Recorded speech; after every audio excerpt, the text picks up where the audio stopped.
There's been a lot of talk about what another Trump presidency would mean for Europe. President Trump was president from 2017 to 2021. We had a very good relationship with him. You could attribute it to clever diplomacy.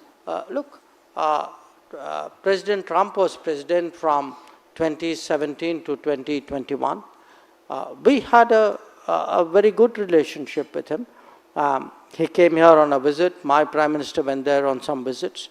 There were, like any relationships, there were issues, but overall, if I look in those 4 years, did our relationship deepen? Did it grow?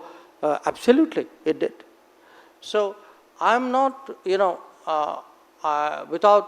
it's not just, President Trump. I think if you look at India, US, from perhaps Clinton, with every presidency, the relationship has actually deepened. Now, you could attribute it to structural advantages. You could attribute it to clever diplomacy. I'm modest about it, but the fact is, it has grown, and I have every confidence that it will continue to do so. Actually, if countries could come out unscathed, both under the Obama presidency and the Trump presidency, and were able to do well during the last 3 years as well, that would be deft diplomacy.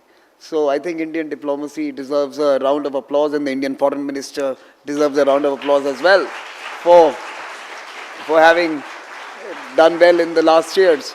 On what would life be like if he did the UK FTA, I would say if the FTA is done, if there is a balanced mutual, they get the terms right, which they would, because, they won't do an FTA if they didn't get the terms right.